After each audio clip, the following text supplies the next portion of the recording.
Comedy സ്റ്റാർസിന്റെ കാര്യം പറഞ്ഞു. ഏഷ്യാനെറ്റിലെ ഒരു ടേണിംഗ് പോയിന്റ് ആയിരുന്നു അത്. അതായത് കോമഡി സ്റ്റാർസിന് മുമ്പും കോമഡി സ്റ്റാർസിന് ശേഷവും നോക്കുമ്പോൾ ഒരു വലിയ മാറ്റം ജോബിച്ചേട്ടന് സംഭവിച്ചിട്ടുണ്ട്. അത് പ്രോഗ്രാം പൈസ കൂടുതൽ കിട്ടി തുടങ്ങി.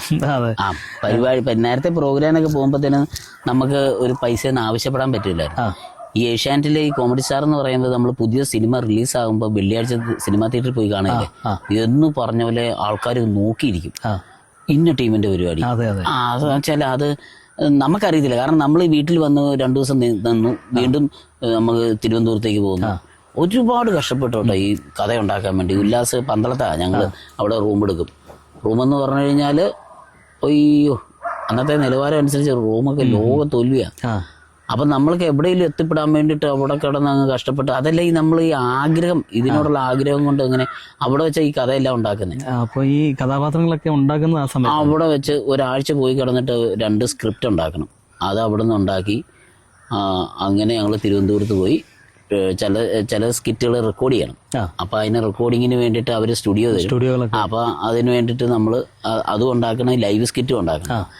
അങ്ങനെ പോയി ചെയ്ത് സംഭവം അത്രയും കഷ്ടപ്പെടുന്നതിന്റെ ഗുണം ഞാൻ പറഞ്ഞത്. അതുകൊണ്ടാണ് ഒരു വെള്ളിയാഴ്ച ദിവസം ഒരു സിനിമ റിലീസാകുമ്പോൾ സിനിമ കാണാൻ വേണ്ടിയിട്ട് ആൾക്കാർ തിയേറ്ററിൽ വരുന്ന ആവേശമാണ് ഈ എപ്പിസോഡ് കാണാൻ വേണ്ടി. അത് ഞങ്ങൾ ഭയങ്കര നീതി പുലർത്തിയത് കൊണ്ടാണ് ഞങ്ങൾക്ക്. അപ്പൊ അങ്ങനെ ഈ സ്കിറ്റുകളിലൂടെ ആൾക്കാരുടെ മനസ്സിൽ കയറിയപ്പോഴത്തേനും ലോകത്ത് മലയാളം എവിടെയുണ്ടോ അവിടെ എല്ലാം ഈ സാധനങ്ങൾ ചെന്നു തുടങ്ങി. അപ്പൊ നമ്മളൊരു പ്രോഗ്രാമിന് വിളിക്കുമ്പോൾ നമുക്ക് ഒരു പൈസ നമുക്ക് ആവശ്യപ്പെടാം, ഞങ്ങൾക്ക് ഡിമാൻഡ് ചെയ്യുന്നു. അങ്ങനെ നേരത്തെ അതൊന്നും ഇല്ല. നമുക്ക് നമ്മുടെ ആർട്ടിസ്റ്റിന്റെ ആ വാല്യൂവിൽ കിട്ടുന്ന പൈസ ഉണ്ടായിരുന്നു. അപ്പൊ അങ്ങനെ വന്നു കഴിഞ്ഞപ്പോഴത്തേനും നമുക്കൊരു വാല്യൂ കിട്ടി. അങ്ങനെ നമ്മൾ പല രാജ്യങ്ങൾ പോയി, കേരളത്തിൽ തന്നെ പല സ്ഥലങ്ങളിലെ പള്ളികൾ, അമ്പലങ്ങൾ, ക്ലബ്ബുകൾ, അങ്ങനെ അത് ഭയങ്കര ഗുണമായി. ഈ കോമഡി സ്റ്റാർസ് കഴിഞ്ഞതിന് ശേഷമാണ് തോന്നുന്നു നമ്മൾ ഞാൻ ഷാർജ വരെ പോവുക എന്നൊക്കെ പറഞ്ഞ് നിൽക്കുന്ന സമയമൊക്കെ ഉണ്ട്. അങ്ങനെ നല്ല തിരക്കുള്ള സമയം ഉണ്ടായിരുന്നു. അതായത് നമ്മൾ ഇവിടുന്ന് എറണാകുളത്തിനും മറ്റു സ്ഥലങ്ങളിലേക്ക് പോകുന്ന വിദേശ രാജ്യങ്ങളൊക്കെ ഒത്തിരി. അവിടേക്ക് ചെല്ലുമ്പോൾ ഭയങ്കര സന്തോഷമാണ് അവിടുത്തെ ആളുകൾക്ക് അവർക്കൊരു ആശ്വാസം ഇതല്ലേ ഉള്ളൂ. ഈ ടി വിയിൽ കാണുന്ന മലയാളികൾ ഈ ടി വി കാണുമ്പോൾ കിട്ടുന്ന ഒരു സന്തോഷം, ഈ ജോലി കഴിഞ്ഞ് വന്നു കഴിഞ്ഞാൽ നമ്മൾ കൊടുക്കുന്ന ഒരു റിലാക്സ്, അത് അവർക്ക് വലിയ വിലയാണ്. നമ്മൾ അവിടെ ചെല്ലുമ്പോഴും എയർപോർട്ടിലൊക്കെ നമ്മളെ സ്വീകരിക്കുന്നതും ആ പ്രോഗ്രാം സ്ഥലത്ത് ചെന്നാലും നമുക്ക് തരുന്ന സൗകര്യങ്ങളും ഒക്കെ ആ ഒരു സ്നേഹം കൊണ്ട് തന്നെയാണ്. പിന്നെ അതിനുശേഷം ഒരു താരമൂല്യം വന്നു അതിൽ വരുന്ന ആർട്ടിസ്റ്റുകൾക്ക്. ഒട്ടുമിക്ക കലാകാരന്മാരെല്ലാവരും തന്നെ സിനിമ പോലുള്ള മേഖലയിലേക്ക്, എല്ലാവർക്കും വണ്ടിയായി, വീട്, സ്ഥലം, അങ്ങനെയൊക്കെ ഒരു സ്വപ്നങ്ങളെ സാക്ഷാത്കരിക്കാൻ പറ്റി. ഇതിന് ശേഷമാണോ ചേട്ടൻ ഈ സിനിമയിലേക്കുള്ള ആദ്യത്തെ അവസരം വരുന്നത്? ഞാൻ ഈ കോമഡി സ്റ്റാറിൽ തുടങ്ങിയ സമയത്ത് ഞാനും പോയിരുന്നു. അപ്പോൾ ആ സമയത്ത് ആണ് ഈ പാപ്പി അപ്പച്ച എന്ന് പറഞ്ഞ പടം തൊടുപുഴ ഷൂട്ടിങ് നടക്കുക, ദിലീപേട്ടൻ്റെ. അപ്പം ഞാൻ ഈ കൊച്ചിൻ ഹരിശ്രീ ചെന്ന കാലം തൊട്ട് എനിക്ക് ഇവരൊക്കെ ആയിട്ടൊരു ബന്ധമുണ്ട്. ഈ ജോർജ് ഏട്ടൻ, ഏലൂർ ജോർജ് ഏട്ടൻ, ദിലീപേട്ടൻ, അശോകൻ ചേട്ടൻ, അങ്ങനെ. അപ്പം അങ്ങനെ ഈ പടം നടക്കുന്ന സമയത്ത് ഞാൻ വിളിച്ചു ചോദിച്ചിട്ട് അങ്ങനെ അവിടെ ചെന്നു. തൊടുപുഴ ചെന്ന് കഴിഞ്ഞപ്പോഴത്തേനും ദിലീപേട്ടന് പറഞ്ഞു, എടാ എന്തുണ്ട്, അപ്പം ജോർജ് ചേട്ടനൊക്കെ ഉണ്ട്. ജോർജ് ഏട്ടൻ പറഞ്ഞു, ദിലീപേ ഇവനെന്തെങ്കിലും ഒരു സംഭവം ഓക്കെ ചെയ്യാം, കൊടുക്കടാ, ഇവിടെ അടുത്തല്ലേ? ഞാൻ പറഞ്ഞു അതെ. ഞാൻ വിളിച്ചോളാം, നമ്മുടെ വ്യാസൻ ചേട്ടനുണ്ട്, പുള്ളിയുടെ അടുത്ത് നമ്പർ കൊടുത്തരാന്ന് പറഞ്ഞു. അങ്ങനെ ഒരു 2-3 ദിവസം കഴിഞ്ഞപ്പോഴത്തേനും നമുക്കൊരു വിളി വന്നു. അങ്ങനെ പാപ്പി അപ്പച്ച എന്ന് പറഞ്ഞ പടത്തിലാണ് ഫസ്റ്റ് ചെറിയ വേഷം. അങ്ങനെ അത് കഴിഞ്ഞിട്ട് ഈ പറഞ്ഞതുപോലെ ദിലീപേട്ടന്റെ സിനിമകളിലെല്ലാം അങ്ങനെ തരുവ നാടോടി മന്നൻ, അങ്ങനെ കുറച്ച് പടങ്ങള്, കോടതി സമക്ഷം ബാലൻ വക്കീല്, പിന്നെ ശുഭരാത്രി, കുറെ സിനിമകളിൽ പുള്ളി. ഈ കോടതി സമക്ഷം ബാലൻ വക്കീലിന് ആ പാട്ടിലൊക്കെ കുറെ ഏരിയയിലുണ്ട്. പാട്ടിലുണ്ട്, അത്യാവശ്യം ഡയലോഗൊക്കെ ഉള്ള സീന് ഒക്കെ ഉണ്ടായിരുന്നു. അതിൽ ഈ അടി കിട്ടുന്ന സീനില് അതിന്റെ കുറെ സംഭവങ്ങളൊക്കെ നേരത്തെ പറഞ്ഞിട്ടുണ്ട്. ഉണ്ട്. പിന്നെ യമണ്ടം പ്രണയകഥ എന്ന് പറഞ്ഞ പടത്തില് ദുൽഖറിന്റെ അതിലൊരു നമ്മൾ ചെയ്ത സീന് കുറച്ചെല്ലാം അങ്ങനെ കട്ട് ചെയ്ത് പോയി. എന്നിരുന്നാലും അത് ഈ മൊബൈലിൽ വൈറൽ കട്ട് കുറെ വന്നു. വിഷ്ണു ഉണ്ണികൃഷ്ണൻ പാട്ട് പാടുമ്പോഴത്തേനുള്ള കരിക്കിങ്ങനെ. അതെ. അങ്ങനെ അത് ഈ ട്രോൾ വീഡിയോയിലൊക്കെ അങ്ങനെയുള്ള ആ സീനുകളൊക്കെ ഒരുപാട് വന്നിട്ടുണ്ട്. ഒത്തിരി വന്നു. അതായത് പല പല ഗാനമേളകളുടെ പാടുന്നവരുടെ ഇതൊക്കെ ഇട്ടിട്ട് അതെ അതെ കട്ട്സ് ഒക്കെ വന്നിട്ട് അതിൽ ഒരുപാട് റീൽസിലൊക്കെ ഇതിൽ വന്നിട്ടുണ്ട്. അതെ അതെ. അപ്പോൾ ഈ സിനിമ അങ്ങനെയാണ് ക്യാമറയ്ക്ക് മുന്നിലേക്ക് എത്തുന്നത്. അതെ. അപ്പോൾ ഈ സിനിമയായിരുന്നു ഏറ്റവും വലിയ ആഗ്രഹം? സിനിമ ഞാൻ സ്കൂളിൽ പഠിക്കുമ്പോഴത്തേനും ഞാൻ ക്ലാസ്സിൽ പോകല. ഞാൻ ഒതുക്കത്തിൽ നേരെ അന്ന് ഈ അച്ചാച്ചൻ്റെ പോക്കറ്റിൽ നിന്ന് പൈസ കട്ടെടുക്കും. അന്ന് വെച്ചാൽ പൈസ കട്ടെടുക്കുന്ന 1 രൂപ 1.5 രൂപ അങ്ങനെ. അന്ന് ടിക്കറ്റിന് ഇതാണ് പൈസ ഇത്ര മതി, 1.5 രൂപ ടിക്കറ്റ്. ഏറ്റവും ഫ്രണ്ടിൽ ഇങ്ങനെ ഇരുന്ന് കാണാമല്ലോ. അപ്പം അങ്ങനെ പൈസ എടുത്തുകൊണ്ട് ഞാൻ കമലഹാസൻ്റെ പുഷ്പക വിമാനം എന്ന് പറഞ്ഞ പടം, മൈമല്ല പടം കണ്ടിട്ടുണ്ട്. മൈം ഡയലോഗൊന്നുമില്ല, ഭയങ്കര രസമുള്ള ആക്ഷനാ. അപ്പം അത് കാണാൻ വേണ്ടിയിട്ട് ഞാൻ ക്ലാസ്സിൽ പോകാതെ നേരെ പടത്തിന് പോയി. അപ്പോൾ ഈ ഉച്ചയ്ക്ക് ചോറൊക്കെ പൊതിഞ്ഞ് ഉണ്ട് വീട്ടിൽ നിന്ന് പോരുന്നേ. അപ്പം ഞാൻ ക്ലാസ്സിൽ കയറാതെ ഞാൻ തന്നെ ഉള്ളൂ കേട്ടോ, ഞാൻ കൂട്ടൊന്നും പിടിക്കുന്നില്ല. നമ്മളത് അങ്ങനെ പോയി വേറെ എല്ലാവരെയും അപ്പം ഞാൻ ഇവിടുന്ന് ബസ്സിന് രാമപുരത്തുനിന്ന് ബസ്സിന് അതും മറ്റേ ഇതാണ് ST കൊടുത്തിട്ട് അന്ന് എൻ്റെ ഈ 15 പൈസ 25 പൈസ അങ്ങനെ ഇടയ്ക്കേ ഉള്ളൂ. 25 പൈസയാണ്. അങ്ങനെ അവിടെ തിയേറ്ററിൽ ചെന്ന് പാലാ യൂണിവേഴ്സൽ തിയേറ്ററിൽ പുഷ്പ വിമാനമായിരുന്നു നൂൺ ഷോ. അങ്ങനെ ടിക്കറ്റ് എടുത്ത് കയറി പടം ഇങ്ങനെ കണ്ട് തിരിച്ചു പോന്നപ്പോൾ ഈ ടിക്കറ്റ് ബോയിലർ ഉണ്ടല്ലോ അത് പോക്കറ്റിലിട്ടു. ബാലൻസ് ടിക്കറ്റ് കീറി തരുന്ന ടിക്കറ്റ് ബാലൻസ് അത് പോക്കറ്റിൽ ഇട്ടിട്ട് ഞാനിത് കളയാൻ മറന്നുപോയി. വീട്ടിൽ ചെന്ന അമ്മ ഈ നിക്കർ അലക്കാൻ വേണ്ടിയിട്ട് ഇപ്പോഴത്തേനും ഇതിൻ്റെ അകത്ത് ഈ സംഭവം കിടക്കും, പാലാ യൂണിവേഴ്സൽ എന്ന് പറഞ്ഞു. ടിക്കറ്റ് 1.5 രൂപ. അപ്പോൾ നേരെ അച്ചാച്ചൻ വൈകുന്നേരം പുള്ളി ജോലിയൊക്കെ കഴിഞ്ഞ് വീട്ടിൽ വന്നപ്പോഴത്തേനും ഈ സാധനം എടുത്തു കൊടുത്തു. ഇന്ന് സ്കൂളിൽ പോയോ, എവിടെ ആയിരുന്നടാന്ന് ചോദിച്ചു. ഞാൻ പറഞ്ഞു ഞാൻ ഇന്ന് സ്കൂളിൽ പോയല്ലോ. അതെ. അപ്പോൾ ഇതെന്നാന്ന് ചോദിച്ചു. ഇത് തന്നെ ഇത്. അപ്പോൾ പൊളിഞ്ഞു. ഇത് മറ്റേ പാലാ യൂണിവേഴ്സൽ സിനിമ കാണാൻ പോയല്ലോ. പോയി പെട്ടെന്ന് അട്ടി അങ്ങ് തുടങ്ങി. അതെന്ന് വെച്ചാൽ ഈ മറ്റേ ഈ വീട്ടിൽ പുളിമരം നിൽപ്പുണ്ട്, പുളിയുടെ ഒരു കമ്പം പൊട്ടിച്ചെടുത്തിട്ട് പുറത്തിട്ട് അടിക്കുന്നു. അയ്യോ പൊളഞ്ഞു പോകുന്ന വേദന. പുഷ്പവിമാനമൊക്കെ പോയ പോക്ക്. പക്ഷേ നമ്മളെപ്പോഴും വിട്ടില്ല. നമ്മൾ അന്നും ഈ കലയോടുള്ള സ്നേഹം കൊണ്ട് സിനിമ അങ്ങനെ തന്നെ. അതുകൊണ്ടാണ് ഞാനിപ്പോഴും പല മേഖലകളിലൊക്കെ പല ജോലിക്കും നമ്മൾ ശ്രദ്ധ കൊടുക്കുന്നുണ്ടല്ലോ, അവിടെ ഒന്നും നമുക്ക് ശോഭിക്കാൻ പറ്റുന്നില്ല. എപ്പോഴും നമ്മൾ ഈ കലയെ സ്നേഹിക്കുന്നുണ്ട്, കലാകാരനായിട്ട് തന്നെ ജീവിക്കാനും അതുകൊണ്ട് തന്നെ ഇപ്പോഴും ജീവിക്കുന്നതും മുന്നോട്ട് പോകാനും ഇഷ്ടപ്പെടുന്നത്. നല്ല കാര്യം. ഈ ജോലിയുടെ കാര്യം പറഞ്ഞപ്പം ഈ ഇടയ്ക്ക് കുറച്ചു കാലം അമേരിക്കയിൽ കുറെ കാലം ഉണ്ടായിരുന്നു. അതെ. അവിടെ ജോലി ചെയ്യുകയൊക്കെ ചെയ്തു. അവിടെ ജോലി ചെയ്തായിരുന്നു. ആ കാലത്ത് ഇവിടെ നിന്ന് മാറി നിൽക്കായിരുന്നു. അയ്യോ എന്നോ വിഷമം വരുന്നില്ല പ്രോഗ്രാമുകൾ അവിടെ. പിന്നെ നമുക്ക് ആ വിഷമം മാറാനായിട്ട് നമുക്ക് ഈ വീക്കെൻഡിലൊക്കെ പ്രോഗ്രാമും കാര്യങ്ങളൊക്കെ അത് പോയി ചെയ്യും. പക്ഷെ ഇവിടെ നിന്ന് മാറി വേറൊരു രാജ്യത്ത് പോയി നിൽക്കുകയാണ്. അയ്യോ അത് നമുക്ക് എനിക്കൊന്നും പറ്റിയല്ല സത്യം. എന്നുവെച്ചാല് നമ്മളെപ്പോഴും ഇങ്ങനെ ആൾക്കാരെ സന്തോഷിപ്പിച്ച് നടക്കുന്നതുകൊണ്ട് അത് അങ്ങനെ ചെയ്യണം. അങ്ങനെ ചെയ്തില്ലേലും വരണം. പക്ഷെ നമ്മൾ ഓരോ സാഹചര്യങ്ങൾ അങ്ങനെ പോയി അതൊക്കെ ഒരു ജീവിതാനുഭവമാണ്. എത്ര നാളുണ്ടായിരുന്നു അവിടെ? അവിടെ കുറച്ചു കാലം ഉണ്ടായിരുന്നു. മാസങ്ങളും ഉണ്ടായിരുന്നു. അവിടെ ചെന്നിട്ട് എത്രയും പെട്ടെന്ന് തിരിച്ചു പോരാൻ തോന്നി? പിന്നെ തിരിച്ചു വരാൻ തോന്നുന്നു. നമുക്ക് നമ്മുടെ ജീവൻ മൊത്തം ഇവിടെ അല്ലേ. പിന്നെ തന്നെ നമുക്ക് ഫാമിലിയൊക്കെ ഇവിടെ ആകുമ്പോൾ 2 കൊല്ലത്തെ ഒരു സുഖം വരികയില്ല. ഇപ്പോഴും ഓരോ ടെൻഷനുകളായിരിക്കും. പൈസ വേണം. എന്നിരുന്നാലും അതിനപ്പുറം നമുക്ക് വേണ്ടുന്ന നമ്മുടെ ജീവിതവും പ്രായവും സമയവും പോവാ. അത് നമ്മൾ കുറേ വീട്ടുകാരുടെ അടുത്തും കൂട്ടുകാരുടെ അടുത്തും ഒക്കെ ഇരിക്കണം. കൂടുതൽ വീട്ടുകാരുടെ അടുത്ത് ഇരിക്കാൻ ഞാൻ ഇഷ്ടപ്പെടുന്നത്. ഇപ്പം ഞാനിപ്പോൾ എറണാകുളത്ത് ഷൂട്ടിംഗ് ഉണ്ടെങ്കിൽ പോലും ഒരാഴ്ച ഒക്കെ കൂടുതൽ വിട്ടു നിൽക്കാൻ എനിക്ക് പറ്റിയില്ല. ഈ മാറി നിൽക്കുമ്പോഴാണ് നമുക്ക് ഈ ഫാമിലിയോടുള്ള അടുപ്പവും നാടിനോടുള്ള സ്നേഹമൊക്കെ കൂടുന്നതെന്ന് പറയുന്നത്. അതെ. മാറി നിൽക്കുമ്പോൾ എന്ന് പറയുമ്പോൾ എന്നെ സംബന്ധിച്ചിടത്തോളം എനിക്ക് ചില ആർട്ടിസ്റ്റുകളൊക്കെ ഈ നമ്മുടെ കോമഡി സ്റ്റാറിലൊക്കെ ചെയ്യുമ്പോഴത്തേനും വീട്ടിൽ പോകാൻ സമയം ഉണ്ടാകത്തില്ല. അവർ കൂടുതൽ അവിടെ തന്നെ ഇരിക്കാൻ ഇഷ്ടപ്പെടും. എനിക്ക് ഒരു ദിവസം ഒഴിവുണ്ടെങ്കിൽ ഞാൻ പോകും. നേരെ തിരിച്ചു. പലർക്കും പല ടേസ്റ്റാണല്ലോ. ഈ സിനിമയ്ക്ക് പോയിട്ട് വീട്ടിൽ നിന്ന് അടി കിട്ടിയ കാര്യം പറഞ്ഞല്ലോ. അപ്പോൾ ഈ ചെറുപ്രായത്തിൽ ഈ കലാരംഗത്തേക്ക് വന്ന ആളാണ്. 10ാം ക്ലാസ്സൊക്കെ കഴിഞ്ഞപ്പോൾ ഹരിശ്രീ പോലുള്ള ടീമിലേക്ക് വന്നു. അപ്പോൾ ആ സമയത്തൊക്കെ വീട്ടിലെ ഒരു സമീപനമൊക്കെ എങ്ങനെയായിരുന്നു? കലാരംഗത്തേക്കാണ് പോകുന്നത്. അപ്പോൾ ആ സമയത്ത് വീട്ടിൽ നിന്നുള്ള സപ്പോർട്ടൊക്കെ എങ്ങനെയായിരുന്നു? അന്ന് വീട്ടിൽ അന്നും ഞാനത് എൻ്റെ SSLC ജീവിതം കഴിഞ്ഞിട്ട് ഞാൻ പിന്നെ ITA പഠിക്കാൻ പോയത്.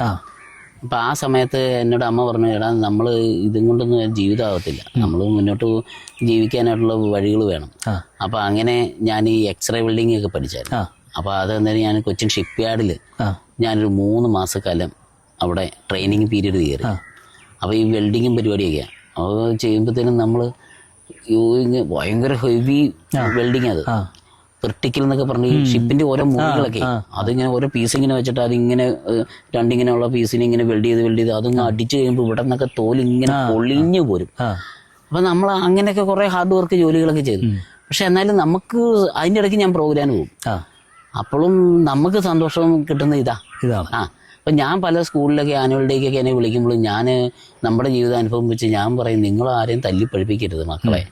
അവർക്ക് ഇപ്പം ഓരോരുത്തർക്കും ഓരോന്ന് ദൈവം കൊടുത്തിട്ടുണ്ട്, പിന്നെ അതിനെ പൊടിതട്ടി പോളിഷ് ചെയ്തെടുക്കുക, അതിൽ ആത്മാർത്ഥത ഉണ്ടാവണം.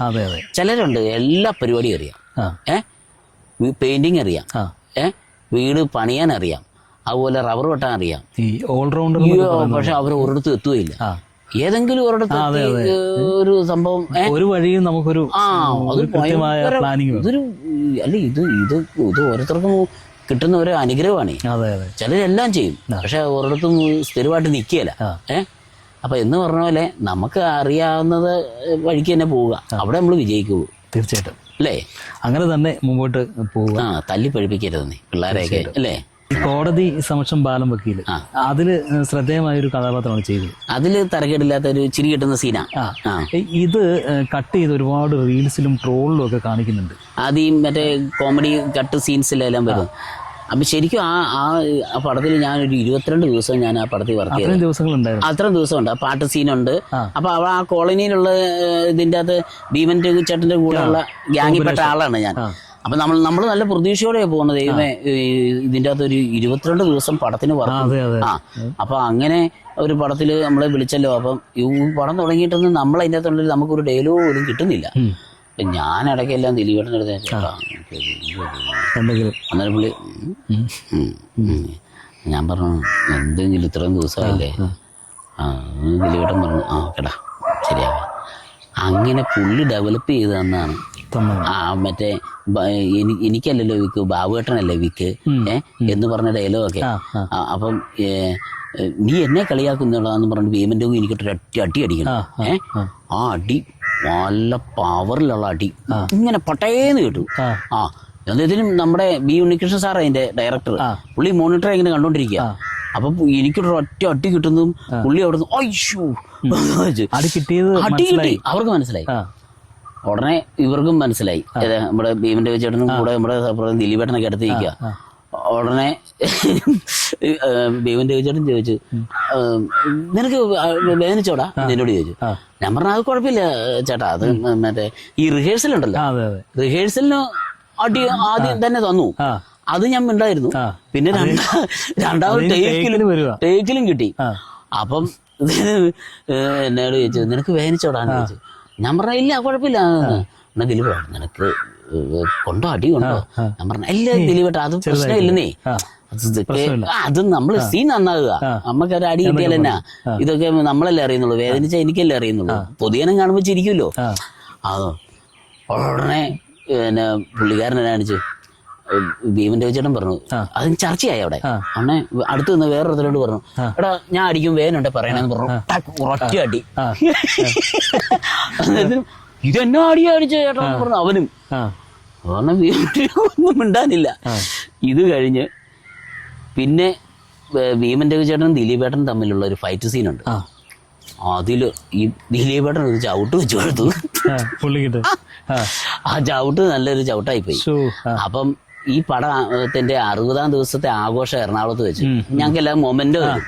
അപ്പൊ മൊമെന്റോ നേരത്ത് ഭീമന്റെ ചേട്ടൻ വന്ന് എല്ലാരും വന്ന് സംസാരിക്കുമല്ലോ. അപ്പൊ ഭീമന്റെ ചേട്ടൻ വന്നിട്ട് പറഞ്ഞു, ഞാൻ ഇങ്ങനെ ഈ പടത്തിന്റെ ഷൂട്ടിങ്ങിൽ ഇങ്ങനെ ഒരു സംഭവം ഉണ്ടായി, നമ്മുടെ കൂടെ ഉണ്ടായിരുന്ന ഇന്ന ആളെ ഞാൻ ഇങ്ങനെ അടിച്ചപ്പോൾ പുള്ളിയുടെ മുഖത്ത് കൊണ്ടു. അത് അതിന്റെ വൈരാഗ്യം വെച്ച് ദിലീപും ഞാനുമായിട്ടുള്ള ഫൈറ്റ് സീക്വൻസ് എനിക്കിട്ട് നല്ലൊരു ചവിട്ടം കിട്ടിയെന്ന് പറഞ്ഞു. ഈ ദിലീപേട്ടന്റെ കാര്യം പറഞ്ഞല്ലോ, ഡയലോഗുകൾ കുറച്ചും കൂടി ഉള്ള പുള്ളി സീന് നമുക്ക് ഡെവലപ്പ് ചെയ്ത് തരും. അവിടെ എന്ത് തമാശ നിറയ്ക്കാൻ പറ്റുമോ എന്നൊക്കെ ആൾക്കും അവര് പലപ്പോഴും ഒരുപാട് ആളുകൾ പറഞ്ഞു കേട്ടിട്ടുണ്ട്. അതായത് ഒരു ഫ്രെയിമിൽ നിൽക്കുമ്പോൾ ഒരു സീനിലൊക്കെ ഈ നന്നായിട്ട് ഗിവ് ആൻഡ് ടേക്ക് ചെയ്യുന്ന കാര്യത്തിൽ ദിലീപേട്ടൻ കൂടെ നിൽക്കുന്നവരെ നന്നായിട്ട് സപ്പോർട്ട് ചെയ്യും. നമ്മളൊന്ന് ചമ്മിയൊക്കെ നിൽക്കുകയാണെങ്കിൽ പുള്ളി എനർജി തരും. പിന്നെ നമുക്ക് കൂടുതൽ ചിരി കിട്ടാൻ വേണ്ടുന്ന സാധനങ്ങൾ പറഞ്ഞു ഡെവലപ്പ് ചെയ്ത് തരും. പിന്നെ മോഡുലേഷൻ ഒക്കെ മാറ്റി പറയേണ്ട ഇങ്ങനെ പറയടാ അങ്ങനെ നമ്മളെ സപ്പോർട്ട് ചെയ്യും. അത് എങ്ങനെയായിരുന്നു ആ ഒരു കോമ്പിനേഷൻ നിന്നപ്പോ? അത് എനിക്ക് ഈ പടത്തിൽ പോലും കിട്ടിയ വേഷത്തിനകത്ത് ഡയലോഗില്ല. നമുക്ക് ഡയലോഗ് ഉണ്ടാക്കി തന്ന അതൊരു സീൻ ക്രിയേറ്റ് ചെയ്ത് തന്നത് ദിലീപേട്ടനാണ്. പുള്ളി എപ്പോഴും സിനിമ നന്നാകാനും അത് ഏറ്റവും കൂടുതൽ കോമഡി എവിടെ നിറയ്ക്കാൻ പറ്റുമോ അവിടെ നിറയ്ക്കും പുള്ളി. കാര്യത്തിലും മിട്ടുകനാ. അതുകൊണ്ടല്ലേ ഇപ്പോഴും ജനപ്രിയ നായകൻ എന്ന് പറഞ്ഞാൽ. ഈ നമ്മുടെ അമ്മച്ചിയായിട്ടുള്ള കഥാപാത്രം അത് ചാനലിൽ ഒരുപാട് വന്നു. അത് സ്റ്റേജിൽ ഇപ്പോൾ പോയിക്കൊണ്ടിരിക്കുന്നുണ്ട്. അപ്പോൾ ഇത് ഇടയ്ക്ക് ചേട്ടനെ കാണുമ്പോൾ ഒരു ഇത് അമ്മച്ചിയാണോ എന്ന് നമുക്ക് തന്നെ തോന്നുന്നുണ്ട്. അങ്ങനെ ഒരു തന്മയത്വം തോന്നുന്ന ഒരു എന്നോട് ഇപ്പം പലരും വെളിയിലേക്ക് ഇറങ്ങുമ്പോഴേ നമ്മളിങ്ങനെ ഈ കഥാപാത്രം ചെയ്യുന്നതുകൊണ്ട് മീശയൊക്കെ പഠിച്ചപ്പോൾ ക്ലീൻ ഷേവൊക്കെ ആയിട്ടിരിക്കുക. അപ്പോൾ ഇങ്ങനെ കാണുമ്പോൾ ആൾക്കാരെന്നോട് പറയും ഇതിലും നല്ലത് ആ അമ്മച്ചിയായിട്ട് കാണുന്ന കേട്ടോ നല്ലത്, അതായത് ഇച്ചിരിയുടെ ഭംഗി എന്ന് പറയാം. അപ്പം ഞാൻ ഈ ഉഗ്രോജ്വലം എന്ന് പറഞ്ഞ മഴവിൽ മനോരമയുടെ പ്രോഗ്രാമിൽ ഇന്ത്യയിലെ തന്നെ വളരെ പ്രതിഭകളായിട്ടുള്ള ആൾക്കാരെ ഉൾപ്പെടുത്തിയിട്ടുള്ള പ്രോഗ്രാമാണ്. അപ്പോൾ അതിൽ ഈ പഞ്ചാബിൽ ഞങ്ങളൊരു ഷൂട്ടിങ്ങിന് പോയി പഞ്ചാബിൽ. അപ്പോൾ അവർ സിക്കാരും മറ്റേ അവർ ഗുസ്തിക്കാരാണ്. അപ്പം ഗോദ. അപ്പം എന്നെ ഞാനും അവിടെ നിന്ന് ഇങ്ങനെ അതിൻ്റെ അവതാരകനും ഞാനുമായിട്ടാണ് പോകുന്നത്. അപ്പം ഈ ഇവരുടെ ഓരോ സ്ഥലത്തുള്ള എൻട്രി, അവിടുത്തെ ഗ്രാമങ്ങൾ, അവരുടെ വീടുകളിൽ ചെല്ലുക. അപ്പം അങ്ങനെ ഞങ്ങൾ അവരുടെ ഒരു വീട് ഷൂട്ട് ചെയ്തങ്ങ് പോവാം. അപ്പം ആ വീട്ടിലൊരു അപ്പച്ചനുണ്ട്, ഹിന്ദിക്കാരനാണ്, സിക്കാരനാണ്. പുള്ളി നല്ല പ്രായം, സിംഗം, മീശയൊക്കെ നരച്ച് വെള്ളയൊക്കെ ഇട്ട് നല്ലൊരു അജാനുഭാവു അപ്പച്ചൻ. അപ്പം ഞാൻ ഈ വെള്ളം ഉടുപ്പും ചട്ടയും മുണ്ടും ഒക്കെ ഇട്ടതല്ലേ. അപ്പം പുള്ളിക്കാരൻ്റെ വിചാരം ഞാൻ റിയലായിട്ടൊരു പെണ്ണ് അമ്മച്ചിയാ. ഞാൻ ഷൂട്ടിങ് ഫ്രീ ടൈമിൽ ഞാൻ മാറി നിൽക്കും. അവരന്നേരം അവരുടെ ഗുസ്തിയും സംഭവവും കയറൊക്കെ ഇങ്ങനെ കടിച്ചു പറിച്ച് വണ്ടി വലിക്കുന്നു, ലോറി വലിക്കുന്നു, മുടിയെ കെട്ടി വലിക്കുന്നു, ഇതൊക്കെ എടുത്തോണ്ടിരിക്കുക. അപ്പൊ ഞാൻ ഇങ്ങനെ ഇതുപോലെ കസേര ഇട്ട് കഴിക്കുമ്പോഴത്തേന് ഈ പുള്ളി എൻ്റെ അടുത്ത് വയ്യ വരും, സിക്കാരൻ. സിക്കാരൻ അപ്പച്ചനെ വന്നിട്ട് ഞാൻ ചോദിക്കും, ഞാനേ കിടത്തേക്കല്ലേ ചോദിക്കാനാ, പുള്ളി ഹിന്ദിയിലായിട്ട് പറയും. അപ്പൊ ഞാൻ പറയും മനസ്സോടൊക്കെ. അപ്പം വെച്ച് പറഞ്ഞി. അപ്പൊ ഞാൻ പറയും ഹമച്ചനെ കടത്തേക്കല്ലേ ജീത്താനാ കൊച്ചു സുമ്നാക്കിരി. ഞാൻ ഈ പറയുന്നതിന് പൊട്ട പറയുന്നതിനെല്ലാം പുള്ളി മറുപടിയും പറയുന്നുണ്ട്. പുള്ളി എന്തൊക്കെ ഭർത്താവുണ്ടോ, എങ്ങനെയാണ്, ഏതൊക്കെ ചോദിക്കുന്നത്, ഒരു പ്രണയം പോലെ. പിന്നെ കയ്യാലൊക്കെ പിടിക്കുന്നു, ലവ് ട്രാക്ക്. അപ്പൊ ഞാൻ ഇങ്ങനെ എനിക്കിതിപ്പോ നേരം പോക്കല്ലേ. നമുക്കിതൊക്കെ കാണുമ്പോൾ നമുക്ക് ഓരോന്നും നമ്മൾ ഓരോ സ്ഥലത്ത് ചെല്ലുമ്പോൾ വാച്ച് ചെയ്യും. അപ്പൊ അത് നമുക്ക് ഇഷ്ടമാണ്. അപ്പൊ ഞാൻ ഈ പുള്ളിയുടെ ഈ സ്നേഹവും സഹകരണവും കഴിഞ്ഞിട്ട് കൊച്ചക്കനെ ചനക്കട്ടെ അപ്പൊ പുള്ളി അവിടെ പോയിട്ടേ ഒരു ഗ്ലാസ് നിറച്ച് ലസ്സി ഉണ്ടല്ലോ അവിടെ ഇത് ഒരു ഗ്ലാസ് കൊണ്ടുത്തരുന്നു. ഭയങ്കര കരുതലും സ്നേഹവും. പോകാൻ നേരത്തെ ടാറ്റയൊക്കെ പറഞ്ഞു പുള്ളിക്ക് വിഷമം. അപ്പൊ നമ്മുടെ കൂടെയുള്ള ഡയറക്ടറും ബാക്കിയുള്ള ക്രൂവിലൊക്കെ മനസ്സിലായി. ഞാനത് പൊളിക്കാനൊന്നും പോയില്ല. പുള്ളിക്ക് നമ്മള് ആണാന്ന് പറയുമ്പോ ഭയങ്കര മുഖത്തടിക്കുന്ന അങ്ങനെയൊക്കെ ഭയങ്കര രസകരമായ സംഭവങ്ങളുണ്ടായിരുന്നു. പിന്നെ ഞങ്ങൾ പണ്ട് ഈ ഇതിന്റെ നമ്മൾ മിമിക്രി തുടങ്ങിയ കാലഘട്ടത്തിലേ മാളാരവിന്ദൻ ചേട്ടന് ട്രൂപ്പ് ഉണ്ടായിരുന്നു. മാളാരവിന്ദൻ നയിക്കുന്ന മിമിക്സ് പരേഡ് എന്ന് പറഞ്ഞു. അപ്പോൾ നമ്മൾ കേരളത്തിലെ പ്രശസ്തരായ ഇപ്പോഴത്തെ ഒരുപാട് കലാകാരന്മാരെല്ലാം കൂടെ അതുണ്ടായിരുന്നു. ഞങ്ങള് ഇവിടെ മലബാറിൽ പിന്നെ ചെറുപുഴ എന്ന് പറഞ്ഞ സ്ഥലത്ത് പ്രോഗ്രാം ഭയങ്കര ജനമാണ്, ടിക്കറ്റ് പരിപാടിയാണ്. അപ്പം ആ പരിപാടി സ്ഥലത്ത് ചെന്ന് ഭയങ്കര സ്വീകരണം. സിനിമയുടെ മാള നയിക്കുന്ന പരിപാടി എന്ന് പറയുമ്പോൾ അതിന്റെ പ്രൗഢി ഭയങ്കരമല്ല. അന്ന് മാളച്ചേട്ടനൊക്കെ എത്തിയിരിക്കല്ലേ. പുള്ളി വരുന്നുണ്ട് ഷോയിൽ, പുള്ളിയുണ്ട്. പുള്ളി ഗസ്റ്റായിട്ട് പുള്ളി നയിക്കുന്ന ഒരു പരിപാടി. പുള്ളി ആദ്യം വന്ന് വിഷയം ചെയ്ത് കുറെ കാര്യങ്ങളും പാട്ടൊക്കെ പറഞ്ഞ് പോകും. പിന്നെ നമ്മളായി പരിപാടി കൊണ്ടുപോകുന്നു. അമ്മ കരുണാകരനെ ചെയ്യുന്ന ഒരു ആർട്ടിസ്റ്റ് ഉണ്ട് നമ്മുടെ കൂടെ. അപ്പം അന്നേ ദിവസം കരുണാകരൻ രാജിവെച്ച ആ സമയം. അപ്പം ഈ കരുണാകരനെ അവതരിപ്പിച്ച് ഇയാള്. അപ്പോൾ കേരളത്തെ സംബന്ധിച്ചിടത്തോളം ഞാൻ ജി, എൻ്റെ മോൻജി, അങ്ങനെ മൊത്തത്തിൽ മോൻജി എന്ന് ഇങ്ങനെ പറഞ്ഞ ഭയങ്കര കയ്യടി. ഒരു സൈഡിൽ ഭയങ്കര കയ്യടി. കുറച്ച് കഴിഞ്ഞപ്പോഴത്തേന് ഇങ്ങനെ പൊട്ടോന്ന് സൗണ്ട് കേൾക്കുന്നു. ഇതുപോലത്തെ കസേരയാ, ഈ ഇങ്ങനത്തെ കസേര. ഈ കസേര ഇട്ട് തെറിയുന്ന സൗണ്ടാ. എറിയുന്ന അങ്ങോട്ടാ. ഇതിൻ്റെ സൈഡിൽ ഇങ്ങനെ ഒരു ഗ്രൗണ്ടിൻ്റെ സൈഡിൽ ഇങ്ങനെ ഒരു പുഴ ഒഴുകുക, ഒരു ആറിങ്ങനെ ഒഴുകുക. ആറ്റിലേക്ക് എറിയോ ഓസോരെല്ലാം എന്നിട്ട് ഇങ്ങനെ ഈ കട്ടൻ കൊണ്ട് വലിച്ച് മുറുക്കി കെട്ടിയൊക്കെ സ്റ്റേജും അതിൻ്റെ ആൾക്കാരെല്ലാം ഇതെല്ലാം വലിച്ച് ട്യൂബെല്ലാം തല്ലി പൊട്ടിക്കുക. എൻ്റെ പൊന്നെ, അത് പ്രശ്നമായി, ഭയങ്കര പ്രശ്നമായി. അയ്യോ, അവിടെ ഞങ്ങളെയൊക്കെ കമ്മിറ്റിക്കാർ വേറെ ആൾക്കാർ വന്ന് പോലീസുകാരടക്കം വന്ന് സംരക്ഷിച്ചാ ഉണ്ടായത്. അപ്പം ചില സ്ഥലത്ത് നമ്മൾ ഈ തമാശ പറയുമ്പോഴാണെങ്കിൽ പോലും ചില ആൾക്കാർക്ക് വേദനിക്കും. ഈ ഒറ്റ ഡയലോഗല്ല അത്. വരാൻ പോകുന്ന കുറച്ച് പുതിയ ടെലിവിഷൻ പ്രോഗ്രാമുകൾ ഉണ്ടായിരിക്കും, അല്ലെങ്കിൽ സിനിമകൾ ഏതൊക്കെയായിരിക്കും ഇനിയുള്ള? ഇനി ആ കണിമംഗലം കോവിലകം ടീം ഒരു പുതിയൊരു പടം വരുന്നുണ്ട്, പറഞ്ഞിട്ടുണ്ട്. പിന്നെ ഈ പറഞ്ഞ പോലെ മറ്റേ ജങ്കാർ എന്ന് പറഞ്ഞ സിനിമ, അതിൽ അവരും പുതിയൊരു വർക്ക്. പിന്നെ അങ്ങനെയൊന്നുമില്ല, വരുന്നതിനെ അങ്ങ് സ്വീകരിക്കുന്നു. അപ്പോൾ എന്തായാലും വരാൻ പോകുന്ന 2026 ജോബിച്ചേട്ടനെ സംബന്ധിച്ച് ഒരു വലിയ വിജയങ്ങൾ നൽകുന്ന ഒരു വർഷങ്ങളാവട്ടെ എന്ന് ആശംസിക്കുന്നു. വരാൻ പോകുന്ന പുതിയ പുതിയ പ്രോജക്റ്റുകൾ കൂടുതൽ ജനങ്ങൾ ശ്രദ്ധിക്കുന്ന തരത്തിലേക്ക് വലിയ ഉയരങ്ങളിലേക്ക് എത്താൻ സർവേശ്വരൻ അനുഗ്രഹിക്കട്ടെ എന്ന് പ്രാർത്ഥിക്കുന്നു, ആശംസിക്കുന്നു. എല്ലാ ആശംസകളും പ്രിയപ്പെട്ട ജോബിച്ചേട്ടൻ. വരമ്പ് യൂട്യൂബ് ചാനൽ, അതിർവരമ്പുകൾ വേണം, പക്ഷേ ആ അതിർവരമ്പുകളെ ആ ചട്ടക്കൂട്ടിൽ നിന്നുകൊണ്ട് ഒരുപാട് ആൾക്കാരിലേക്ക് വരമ്പെത്തട്ടെ എന്ന് പ്രാർത്ഥിക്കുന്നു, ആശംസിക്കുന്നു. Thank you.